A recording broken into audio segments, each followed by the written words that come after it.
like to tag this text, gripped by grace. Gripped by grace.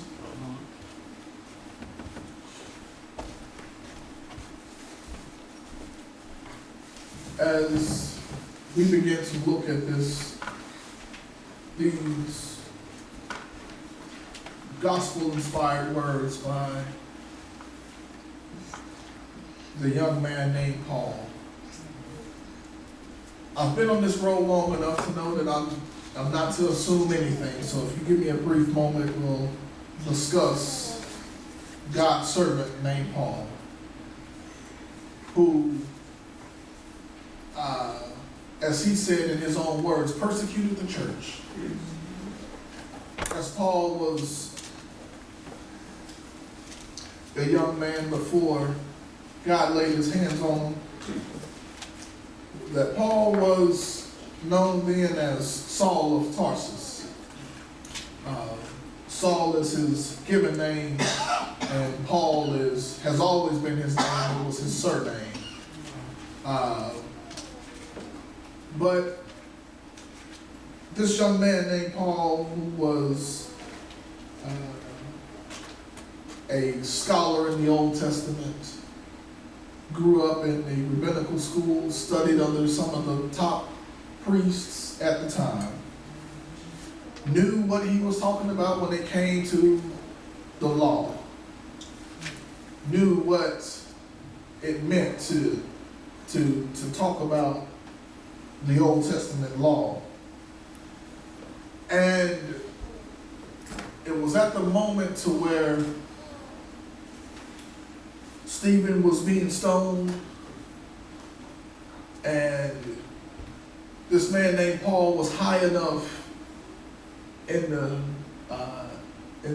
priestly camp to where he could have stopped it if he deemed it to be a wrong thing.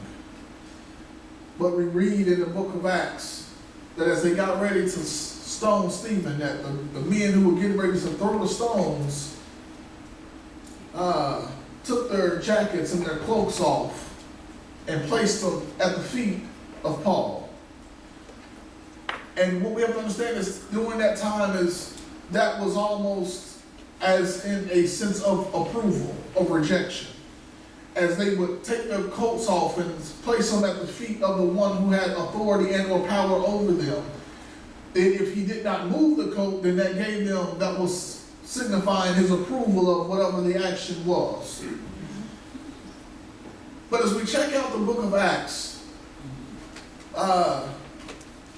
we see that as they took their jackets and their cloaks off, placed them at the feet of Saul, he did not remove them or tell them to pick them up, meaning that he gave his approval for the next action that was about to take place. And that was the stoning or the killing of Stephen. And then when we look still in Acts, if we look in the 9th chapter, we see that Saul had gotten letters and orders or the approval from another higher ranking officer. That he had heard that some followers of the way, or some Christians, some people who were following that man named Jesus, were about to meet in a hideout location. Somewhere, somehow, Paul got the information and the coordinates to the location, and he said, hey, they are about to meet, and I want to go and get them. I'm going to go and arrest them. But if they put up a fight, just know I want the authority to kill them. Whoever it was who signed it, they didn't care. They signed their name on the bottom of the paperwork. And off goes Saul on his way. Saul and his men are on his way to go and arrest and possibly kill someone who was just trying to praise the name of Jesus. All right. And as they got out on that Damascus road, I'm pretty sure you've heard about this. As they got out on that Damascus road, that God turned on the spotlight from heaven. Say that. And the light shone so brightly that it knocked Paul and all of the people around them off their beasts. Everybody didn't know what was going on. But all of a sudden, Paul, laying on the ground, heard the voice of God. Paul, Paul, why are you persecuting me? And it was at that moment that God gripped Paul with the hand of grace. And this is what Paul is recounting in this 9th verse. For he says, for I am the least of the apostles.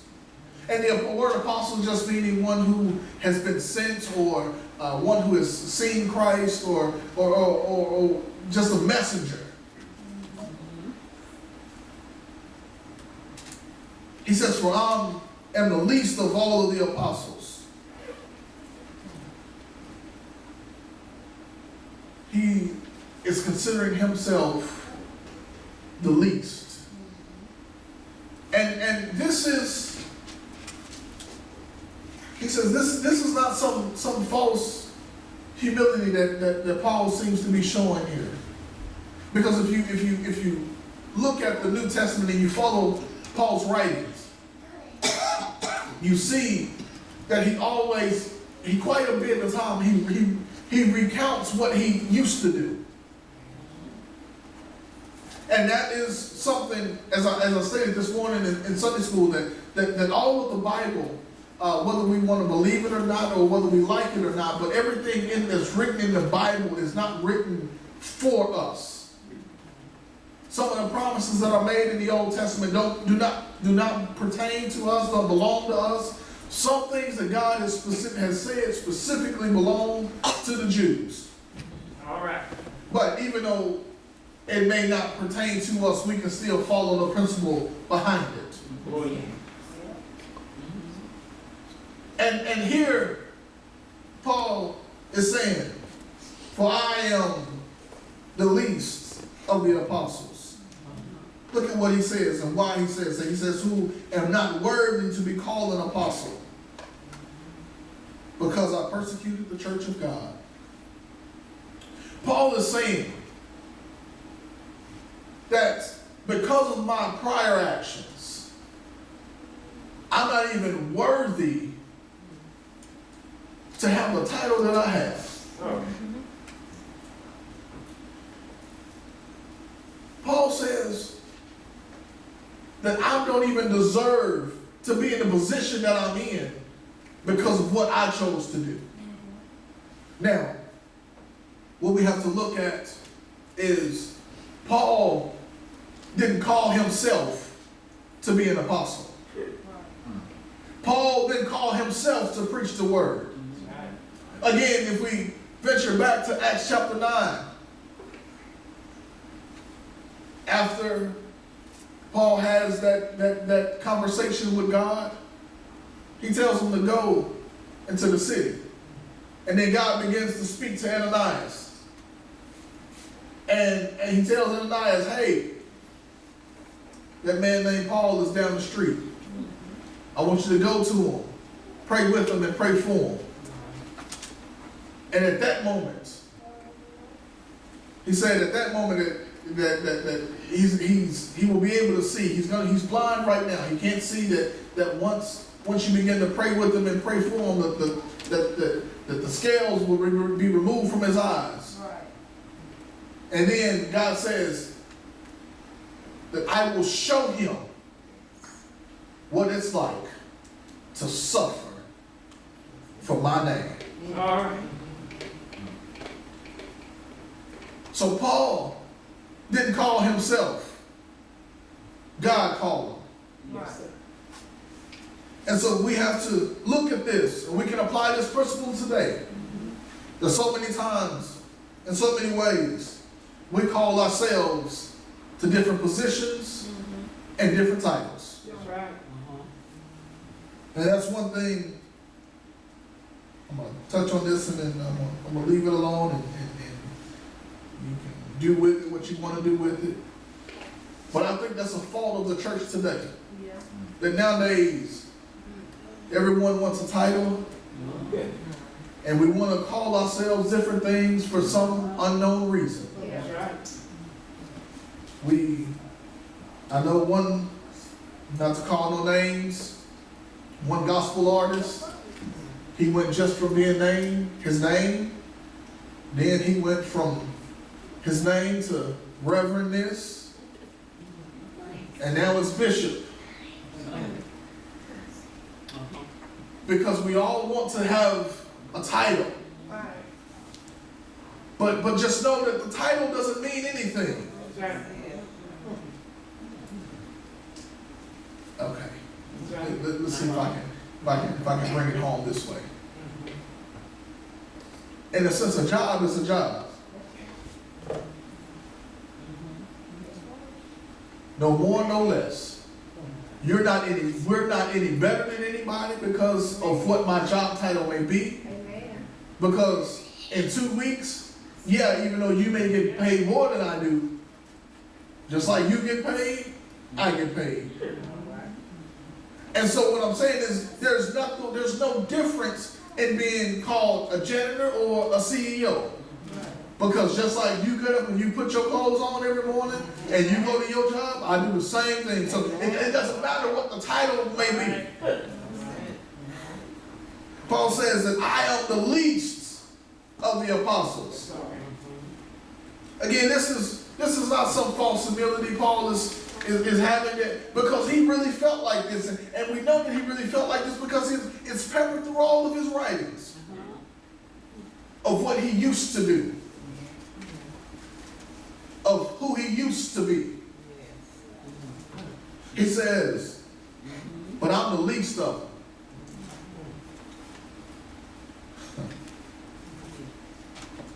And it's also Paul who says, he says, I'm the least of the apostles, but if you recall his other writings where he says that I'm the chief sinner,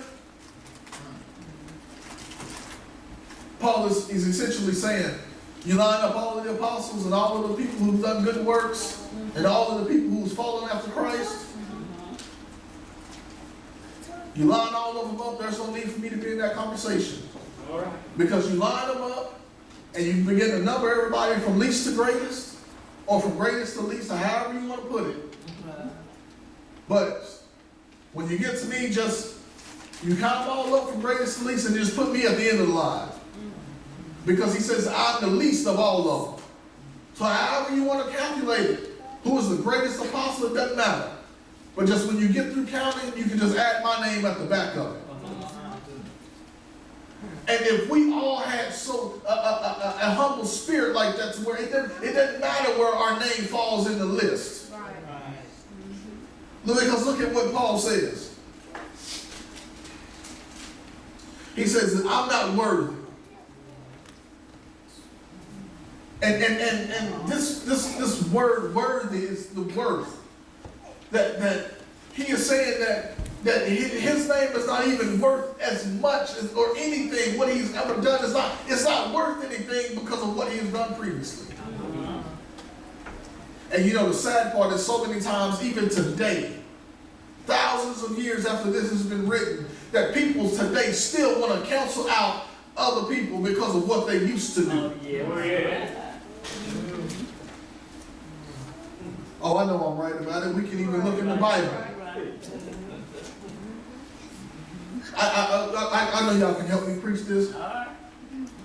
Look at the Bible. Every time we see the name Rahab, what follows it? Her occupation. Her occupation followed her from the Old Testament all the way to the New Testament. Right. But you know what? If it had not been a Rahab, Yeah. there would not be a King David. All right. Amen. Oh, how I know? Because Rahab married a man named Salmon. Rahab and Salmon had a child. His name was Boaz. Oh, yeah. Boaz married a woman named Ruth. They had a child. His name was Obed. Oh, yeah. Obed got married and had a baby. His name was Jesse. Right. Jesse got married and had a baby, and his name was David. All right. So without a Rahab, there would be no David. And then without a David, there would not been a root and an offspring of David whose name is Jesus. He says, for I am the least of the apostles who am not worthy to be called an apostle because I persecuted the church. All right. In fact, what Paul is doing, Paul is saying that for everybody who was against him, you ain't got nothing to tell because I'm going to tell on me.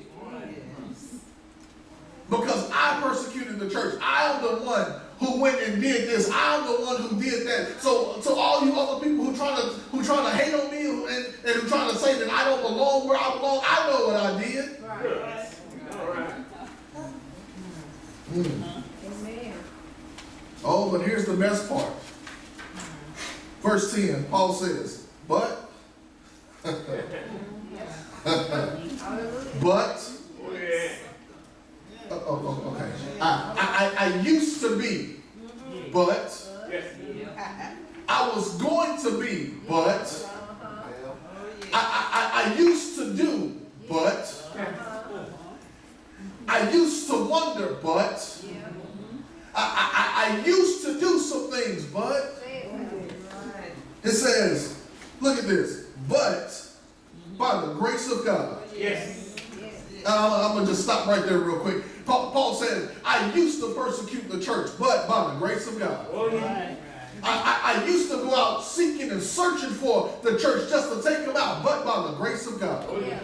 Now, you know this is grace because if it would have been anything else, I can understand God sparing them, but look at God's grace. Oh, yeah.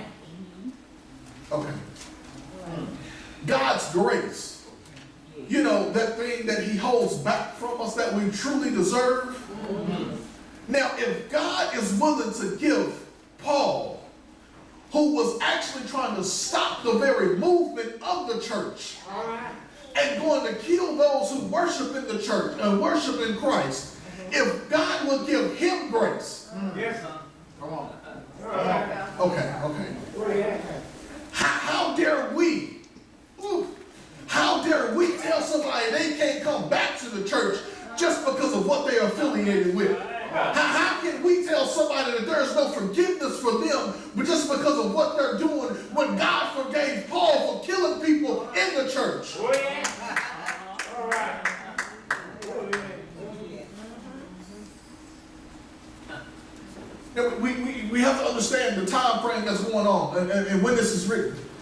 That if you remember again back in the book of Acts, when the early church started, you see when the Holy Spirit came and Peter and all of the disciples were in the upper room and the Spirit descended on them and they were speaking in all different tongues and all of this and we saw that when a lot of times when Peter would get up and preach that thousands would be saved and thousands would add to the church daily.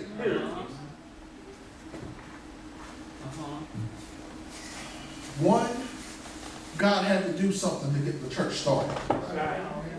That's why I believe that's one of the reasons why we don't see thousands of people getting saved and running to the church daily. It's because God had to do something to get the church started. Now that the church is up and running, God now allows it to maintain and function on its own. Now, here's this. That God says, if when I'm starting this up, and I'm allowing and I'm calling all of these people to get saved,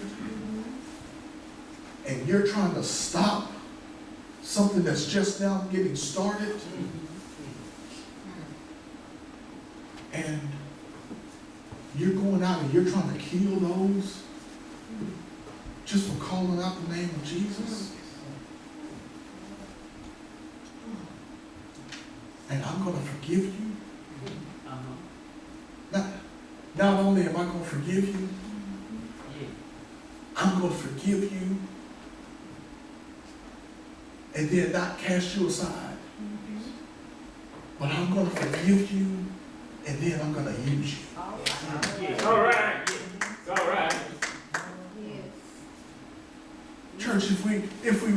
look at the Bible, we see how the church is supposed to function. Look at this. God could have easily forgave Paul and then said he ain't have nothing else to do with him. And that's not what the church is supposed to be either. God, yes, confronted him about what he was doing. But he didn't confront him to embarrass him or to cast him aside. He confronted him to let him know his wrongdoings. But then he grabbed him even closer because he wanted to let him know that even though you did wrong, I still forgive you and I still got a place for you. It says, Paul says, I'm the least of the apostles because of what I used to do. But by the grace of God, by the grace of God, look at this. Paul says, I am what I am. Okay. That statement right there, I am what I am. Ooh. I am what I am. Paul is saying that I am an apostle only by the grace of God. I am a preacher only by the grace of God. I am a writer only by the grace of God.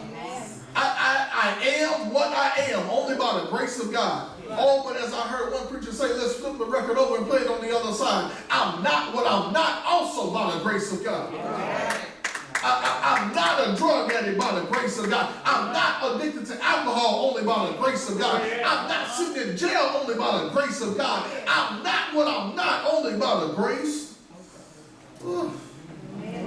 He says, but by the grace of God, I am what I am. Look at this. Paul is saying to us and to everybody else who didn't like it, it doesn't matter if you like it or not, but I am what I am. That only by the grace of God that I am what I am. And I can use this today. You may not like it. You may not understand it, but I am what I am. That only by the grace of God that I'm standing here today, and that I am what I am. It doesn't matter what I used to do. It don't matter what I've done before, but I am what I am.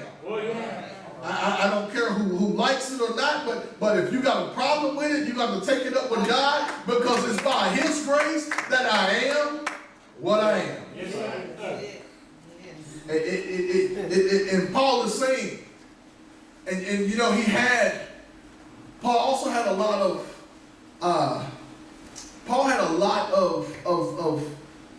naysayers around him all the time, because a lot of people knew Paul's business. They knew who Paul used to be, and his thing was, and you know, if you continue to read through the book of Acts, you'll see that Paul and a lot of the original disciples, they didn't really get along a whole lot. And they disagreed on a lot of different things. And there was a couple of times that they kicked him out of the group because they knew who he was and they knew his past.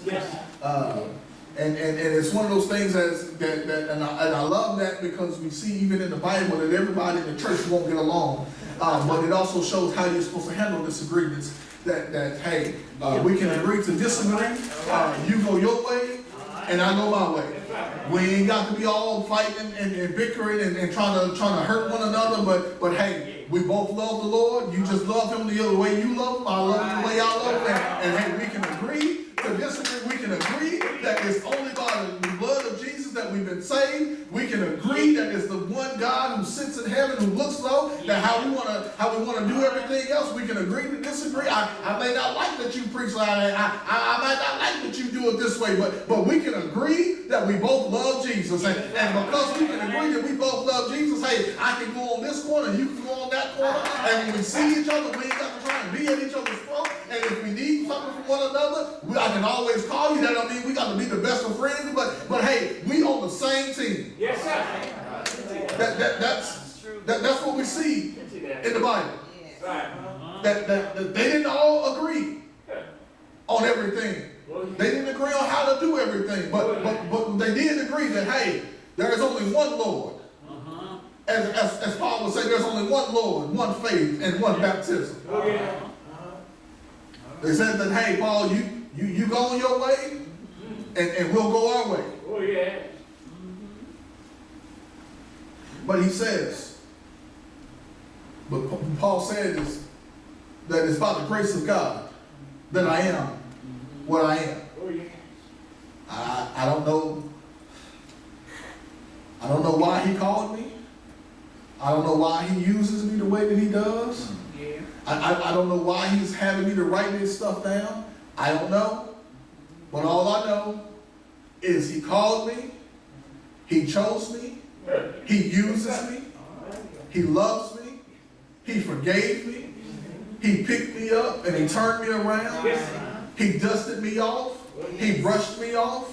And he told me that don't worry about what nobody else says, because only by my grace is that you are what you are. Yes, sir. All right. And I can imagine that some of us, if I grab the quote, it's like I can pass it around and all of us got a story. Yes, sir. And that story is not all sunshine and roses. Yes, sir. But I know that I know that I know that I know that we are in this place on this day only because of the grace of God. And it's by the grace of God that I'm pretty sure we can all say that I am what I am. I know. Woo, look at Paul. I'm pretty sure all of us, in fact, I know all of us have a verse 9 and a verse 10. We all got I used to do, and we all got a verse 10, but by the grace of God. And I'm so glad that God didn't throw Paul away because of a verse 9. And because God didn't throw Paul away because of a verse 9. And God is still the same yesterday, today, and forevermore. That God didn't throw me away because of a verse 9. Yes, sir. But I'm standing here today because of a verse 10 and saying I am what I am only by the grace of God. It says, look at this, but by the grace of God, I am what I am. Like I say, people knew Paul's business and they knew who he was. They knew what he was about. But here's the sad part of what people did back then. Is a lot of the people didn't accept who Paul was and who Paul is. Okay, somebody just missed this out. Because, again, if I can go and grab that mic, I know there's some people in your life who knew your was, but don't accept your is. There's some people I know in my life who knew what I was, what I used to do, where I used to go, who I used to hang out with, but now don't accept where I am today. Because they knew what I used to be. And I can say like Paul, but by the grace of God, I am what I am. I don't care if you know who I used to be, but I am what I am today because of God. I don't care if you was with me in my verse 9, but you need to get with me in my verse 10. I don't care if you hung out with me in verse 9, but you hung out with me then, and you can hang out with me in verse 10. But the problem is a lot of people don't want to hang out with us in our verse 10 because they still hanging out with the verse 9. Okay. All right. He says, look at this. Paul says, and it's his grace toward me was not in vain. But what Paul is saying is, he says, and his grace toward me was not in vain. Paul is saying that when God gripped me by his grace that one day, and he knocked me off my beats, and he changed my life, and he turned my life around, that it hadn't been in vain. He didn't do it for nothing. He said he didn't change me and I went back to what I used to do. He said, when God gripped me by his grace and he turned my life around, and I've been walking this new life ever since then. Now that's not to say that I won't have some mistakes, I won't mess up a couple of times, but what Paul is saying is when God changed me, I was changed. And so what Paul is saying, not only to us, but about him, but to us today, that when God changes you, oh, you are changed. I don't care how many times the enemy tries to come in and change you back, but when God changes you, you are changed. When God loves you, you are loved. When God saves you, you are saved. It don't matter how many times you slip, it don't matter how many times you make a mistake and mess up, but when God changes you, you are changed. That's what Paul is saying. He says his grace toward me was not in vain. That he didn't do it for nothing. That all of his effort and his hard work did not just go down the drain. He says, look at this. But I labored.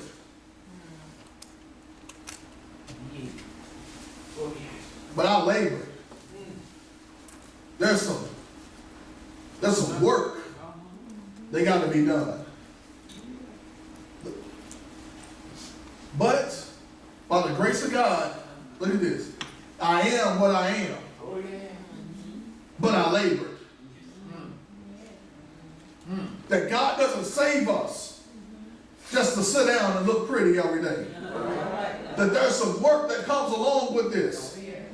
He says, but I labored, look at this, more abundantly than they. Ooh. What Paul is saying is that same zeal and that work ethic that I had when I was doing wrong. When God changed me, he changed my mind. He didn't change my work ethic. He didn't stop me from working when I got saved, but when I got saved, the same zeal that I had going after the devil, that's the same zeal that I have running after God. Okay. I remember there were times when I wanted to do something that I know I ain't had no business doing, I would find a way to get it done. One ride say they ain't gonna be able to come through. That's all right. Don't worry about it. I'll call somebody else. And if it got bad enough, I would walk. And that same zeal, that same effort that we have to get, that by any means necessary mentality that a lot of us had when we were out in the world doing stuff we ain't had no business doing, is the same thing that Paul says. That's the same mentality that by any means necessary effort that we should have, that God, now that God changed us and turned us around, that if by any means necessary, I'm going to do what I have to do in order to get the name of Jesus outside of the church, that by any means necessary, I'm going to spread the gospel. By any means necessary, I'm going to do what God says to do. By any means necessary, I'm going to try to walk the walk that God wants me to walk by. By any means necessary, I'm going to talk the talk that says I serve a living God. That by any means necessary, I will be the example for my family. By any means necessary, that I will be the one that leads my family in prayer. By any means necessary, I'm going to read the Bible to see what God has for me. By any means necessary, if one door closes, don't worry about it. I know God will open up another one. But by any means necessary. It don't matter how many people say no, because I got a yes, and I know that my God will say yes, so it don't matter who closes the door. It don't matter how many times I hear a no. I'm going to keep at it. I'm going to keep going. I'm going to keep trucking, because I know that if I keep going long enough, that every no will turn into a yes. He says, look at this. He says, but I labored. Ooh.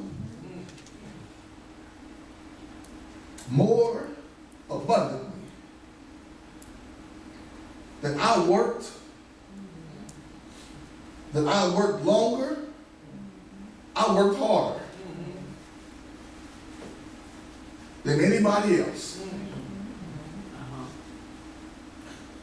Look at this. Paul says that it's by God's grace that he didn't take me out. It's by his grace that instead of killing me, he saved me. And now because he saved me, I'm going to make sure his saving efforts were not in vain. And he says, I'm going to work harder than anybody else. Yet, and this is the best part. Look at this. He says, yet not I, but the grace of God which was with me. Amen. Notice in this verse 10, Paul uses grace 3 times, the grace of God 3 times. It was the grace of God, but that he is what he is. And it's the grace toward him, well, it's not in vain. And now, it was the grace that gave Paul the effort to work. Right. But now he's saying, he said, look at this. He says, I worked harder, I labored harder, and more abundantly than they all. Paul is saying, I outworked everybody. That when everybody else showed up at the church at 7, I was already there. And when everybody got off and was ready to leave, I stayed. When it was time to do this, I started it. And when it was time to quit, I was the last one to turn the machines off. Yeah. That when it was time to go and spread the gospel, I was the first one out the door. All right. And I was the last one to meet back at the gathering spot. Right. That when it was time to preach, Yeah. I started studying first. All right. And when it was time to deliver the message, I got up first. Right. It wasn't no need to draw straws. I sat raising my hand. That when it was time to go out and witness to somebody, I was the first one out the door. And I was the first one knocking on doors. Hey, do you know who this man named Jesus is? He says, I work harder than anybody else. And then he goes to clarify, because Paul says, I don't want you thinking that I think more highly of myself than I should. He says, but even though I said I did it, but it really wasn't me. He says it was the grace of God that was with me. Yeah. Amen. Okay. It's all right. Y'all making me preach longer than what I planned on. But Paul says, it wasn't me that was doing this. It was the grace of God that was with me. Right. Oh, now if you take God with you, Yes. this is the reason why you should leave before the benediction. Because the benediction is just a blessing that's pronounced on you to let you know that when you leave, that you're not leaving God here with at the church, but you're taking God with you. Oh, yeah. And what Paul is saying is that when I got the grace of God with me, oh, you thought I could do something on my own, but you ought to see me with God with me. All right. You thought that I was doing that by myself? Oh yeah, I can move a crowd by myself. Yeah. But if you want to see 1,000 people get saved, you let God show up and walk with you. All right. Oh, you thought that I was doing that on my own? No, that wasn't me. That God was with me. And what Paul is saying is to so many people, and to all of us rather, is don't think that you're doing this on your own. So, all right.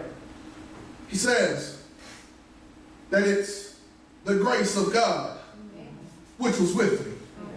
Now here's the last thing. We're about to get out of here. Is we can do nothing on our own,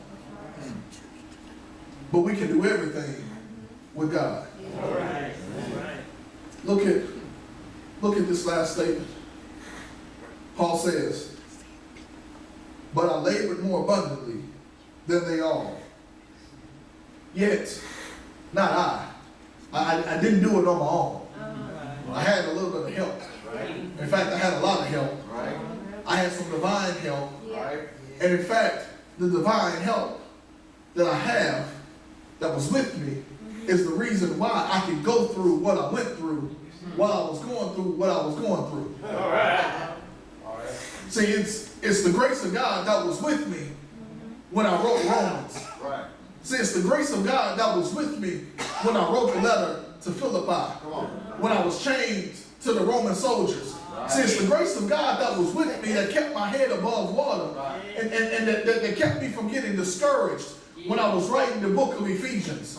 And when I was writing the book of Ephesians and I was starting to get discouraged, I thought about this thing of how that even though I'm chained to this Roman soldier, that you know what, just like the Roman soldier got a breastplate, my God got a breastplate. And you know what, I'm chained to this soldier, that the soldier got shoes on his feet, and the gospel got some shoes. And the soldier, he got a sword, and you know what? My God got a sword. And this Roman soldier, he got a shield, and my God got a shield. And this Roman soldier, he got a helmet on, and you know what? My God is my helmet. And so what Paul is saying is that whenever you look at what I'm going through, don't worry about me, because I'm not going through this by myself. He says that yes, I did this, but I wasn't really by myself. I had the grace of God with me. And when I think about Paul saying that it wasn't I, but the grace of God that was with me, I think about the story that I heard.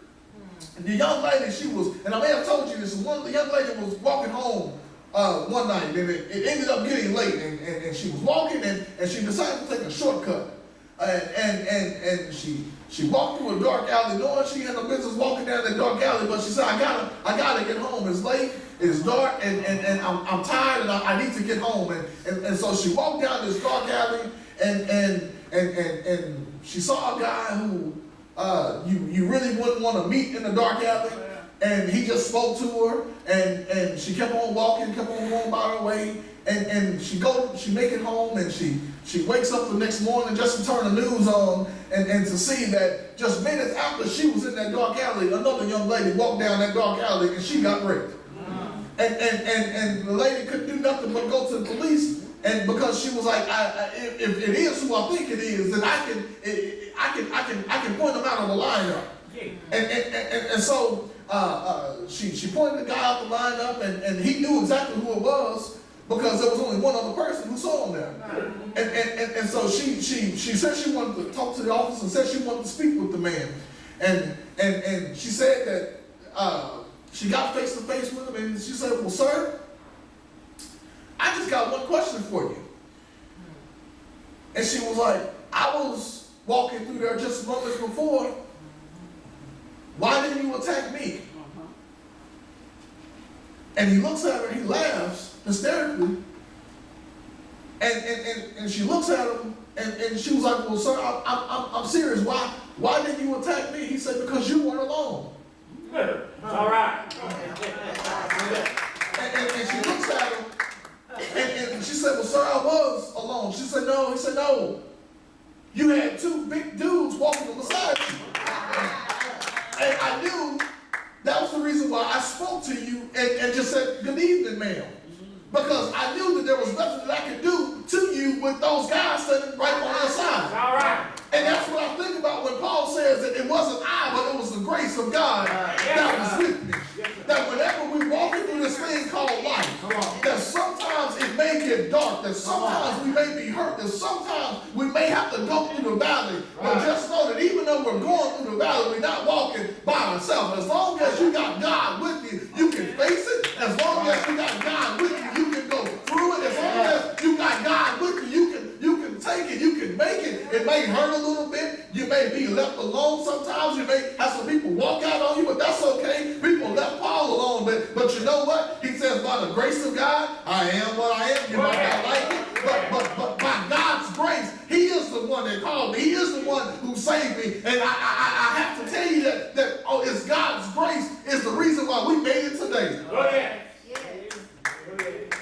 He says, yet not I, but the grace of God, which was with me.